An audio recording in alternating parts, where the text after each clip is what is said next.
एक बार देवी लक्ष्मी अपने दिव्य भ्रमण पर पृथ्वी पर आईं। वे विभिन्न स्थानों का निरीक्षण कर रही थीं। तभी उन्होंने एक गांव में कुछ स्त्रियों को देखा। इनमें से कुछ स्त्रियां अपने वैवाहिक जीवन का आनंद ले रही थीं, हंसी खुशी में व्यस्त थीं। वहीं दूसरी ओर कुछ स्त्रियां दुखी और अकेली थीं, क्योंकि वे समय से पहले विधवा हो गई थीं। यह दृश्य देखकर देवी लक्ष्मी के मन में कई प्रश्न उत्पन्न हुए। वे तुरंत भगवान विष्णु के पास पहुंची और उनसे पूछा, स्वामी, मैंने पृथ्वी पर कुछ स्त्रियों को देखा जो अपने पति के साथ सुखी जीवन जी रही थीं, जबकि कुछ अन्य स्त्रियां समय से पहले विधवा हो गई थीं। इसका क्या कारण है? क्या यह किसी श्राप का परिणाम है या यह भाग्य का खेल है? भगवान विष्णु मुस्कुराए और बोले, देवी, इस संसार में हर व्यक्ति के जीवन में घटित होने वाली घटनाएं उनके कर्मों का परिणाम होती हैं, लेकिन इसका एक गहरा आध्यात्मिक कारण भी है। आओ, मैं तुम्हें एक कहानी सुनाता हूं जिससे तुम्हें उत्तर मिलेगा। भगवान विष्णु ने देवी लक्ष्मी से कहा, देवी, इस प्रश्न का उत्तर देने से पहले मैं तुम्हें एक कथा सुनाता हूं। जो भी व्यक्ति यह कथा को सुनता है उसकी सारी समस्याएं दूर हो जाती हैं। देवी लक्ष्मी ने कहा, प्रभु, आप शुरू करिए, मैं कहानी को अंत तक ध्यानपूर्वक सुनूंगी। विष्णु जी ने कथा प्रारंभ की। बहुत समय पहले धरती पर एक छोटे से गांव में एक स्त्री सुमित्रा रहती थी। सुमित्रा दिखने में सुंदर थी, लेकिन उसके स्वभाव में दुष्टता थी। वह अपने पति धनेश की कोई कद्र नहीं करती थी।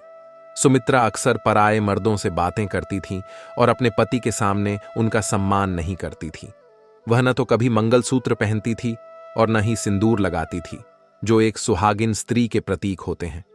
वह अक्सर धनेश की बेइज्जती करती और उसे नीचा दिखाने का कोई मौका नहीं छोड़ती थी। धनेश सुमित्रा के इस व्यवहार से बहुत दुखी था, लेकिन वह कुछ नहीं कहता था। एक दिन धनेश की अचानक मृत्यु हो गई और सुमित्रा विधवा हो गई। उसकी दुख और पछतावे से भरी आंखें अब अपने पति को वापस नहीं ला सकती थीं। एक दिन एक सिद्ध महात्मा गांव में आए। सुमित्रा ने अपनी दुख भरी कहानी सुनाई और पूछा, महात्मा जी, मैंने ऐसा क्या किया कि मुझे इतनी जल्दी विधवा होना पड़ा? महात्मा ने अपनी ध्यान स्थिति में जाकर देखा और कहा, बेटी, तुम्हारे इस जन्म के कर्म ही तुम्हारे दुर्भाग्य का कारण है। तुमने अपने पति का आदर नहीं किया, उसके सामने पराये मर्दों से बातें की और कभी भी सुहाग के प्रतीकों का सम्मान नहीं किया।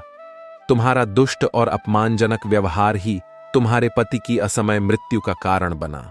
महात्मा ने आगे कहा, लेकिन बेटी, हर इंसान को दूसरा मौका मिलता है।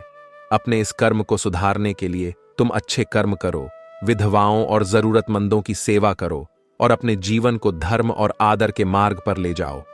सुमित्रा ने महात्मा के आदेशानुसार अपने जीवन को बदलने की ठानी।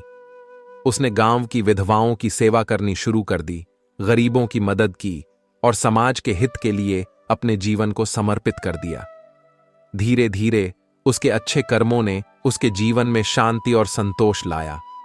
विष्णु जी ने देवी लक्ष्मी से कहा, देवी, यह कथा हमें यह सिखाती है कि हमारे कर्म ही हमारे भाग्य को बनाते हैं, लेकिन अच्छे कर्मों से हम अपने जीवन को बदल सकते हैं और अपने पिछले पापों का प्रायश्चित कर सकते हैं।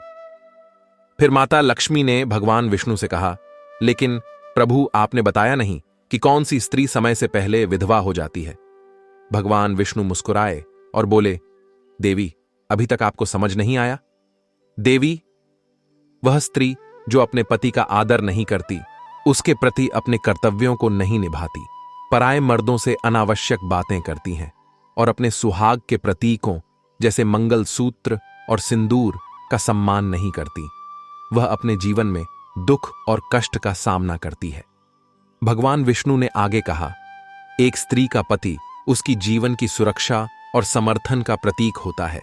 जब वह अपने पति की इज्जत नहीं करती और उसे अपमानित करती है, तो वह अपने जीवन में दुख और त्रासदी को आमंत्रित करती है। ऐसे कर्मों के परिणाम स्वरूप उसका सुहाग जल्दी छिन जाता है और वह विधवा हो जाती है। विष्णु जी ने यह भी बताया कि सुमित्रा जैसी स्त्रियों के लिए, जो अपने पति की बेइज्जती करती हैं और अपने सुहाग के प्रतीकों को नहीं मानती, उनका यह व्यवहार उनके जीवन में दुख और अशांति लाता है। लेकिन उन्हें यह भी याद रखना चाहिए कि अपने अच्छे कर्मों और सेवा भाव से वे अपने भाग्य को बदल सकती हैं और अपने जीवन में फिर से सुख और शांति ला सकती हैं। भगवान विष्णु ने निष्कर्ष में कहा, देवी, यह संसार कर्म के नियमों से चलता है।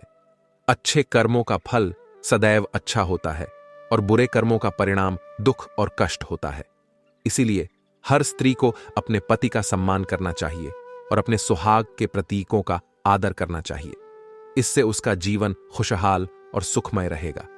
देवी लक्ष्मी ने भगवान विष्णु की बातें ध्यान से सुनी और उनके ज्ञान का सम्मान किया। वे समझ गईं कि स्त्रियों के कर्म उनके जीवन में महत्वपूर्ण भूमिका निभाते हैं और उन्हें अपने जीवन को अच्छे कर्मों से संवारना चाहिए। आप सभी का वीडियो यहां तक देखने के लिए धन्यवाद। आपको वीडियो कैसी लगी हमें कमेंट करके बताइए और वीडियो को लाइक करके चैनल को सब्सक्राइब कर लें।